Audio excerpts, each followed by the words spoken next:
सभी दर्शकों को राम राम, नमस्ते, प्रणाम, शुभ संध्या।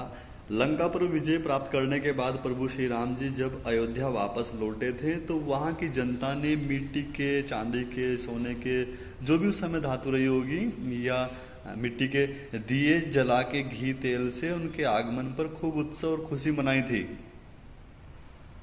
ठीक है, तो पूरी अयोध्या को बड़ा सुंदर करके उन लोगों ने सजाया था।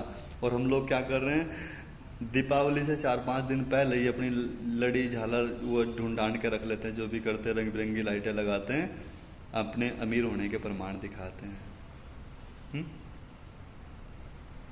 शर्म की बात है, और पढ़े लिखों के लिए तो डूब के मरने के लिए भी जगह नहीं है। अनपढ़ कोई आदमी गलती करे तो उसको कहने से लोग डरते हैं, हाँ भाई चलो छोड़ो, इसकी बुद्धि नहीं है, तमीज नहीं है। आपका सिर ऊपर है, समझदार कोई सारा काफी होता है। दीपावली मेरे अपने भारत की, तो लड़ी झालर चाइना की क्यों?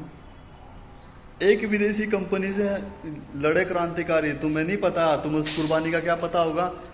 एक विदेशी कंपनी से 200 साल तक अपना देश लड़ता रहा, झूलता रहा, उससे तो हम आजाद हो गए। और उसके बाद कितनी कंपनियों में फंसे पता है? नहीं पता आपको, भले आप किसी भी कंपटीशन की तैयारी कर रहे होंगे। 3500 से ज्यादा विदेशी कंपनी के मकड़जाल में आज भी भारत फंसा हुआ है। आप जूते, चप्पल, सिर में तेल, मंजन वसंजन, जो भी आप करते सरते होंगे, जो भी आपकी दिनचर्या है, वो सब विदेशी कंपनी का आप इस्तेमाल करते हैं। खैर वो तो बात दूसरी हो जाए, अलग हो जाएगी। अपना जो भारत है ना, 1000 से भी ज्यादा तरीके की मिठाइयां बनाने में प्रांगत है, कला है उसके हाथ में। ठीक है, और अपने त्यौहार, हमारे अपने त्योहारों पे विदेशी कंपनियों की एक और चाल, एक बड़ी योजना है। जब भी अपनी दीपावली आती है, जब भी रक्षाबंधन आती है, या होली, जो भी अन्य त्यौहार जो भी आते हैं, एक बहुत ऐड आता है, कुछ मीठा हो जाए। और कुछ मीठा हो जाए के नाम पे क्या दे के जाते हैं? एक चॉकलेट। चॉकलेट, दूध को इस स्तर तक जलाया गया कि उसमें कुछ बचा ही नहीं, उससे चॉकलेट बना दी जाती है। और चॉकलेट और आइसक्रीम, ध्यान से सुनेंगे सभी, ये दो एक ऐसी चीजें हैं, चॉकलेट और आइसक्रीम, शरीर में कभी कोई अच्छा लाभ नहीं कर सकती, एक बड़ा नुकसान करती है।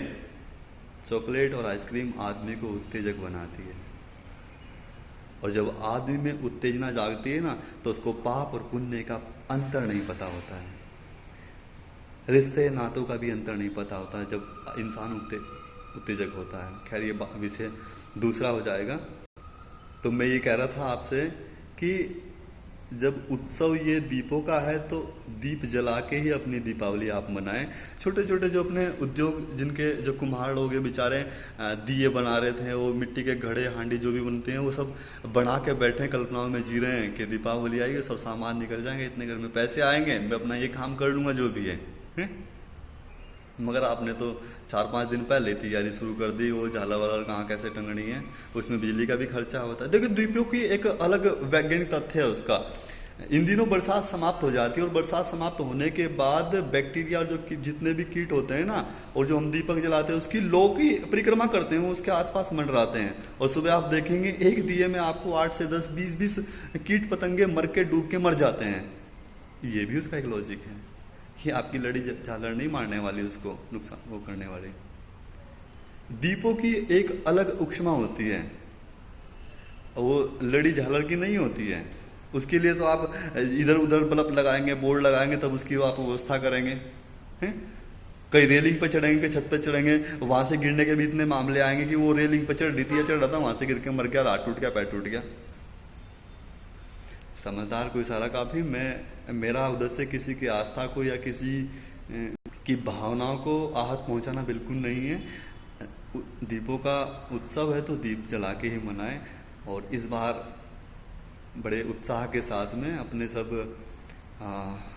बुराइयां, अपने रोग, अपनी कमियों का जो भी है ना, संकल्पित हो जाइए कि इस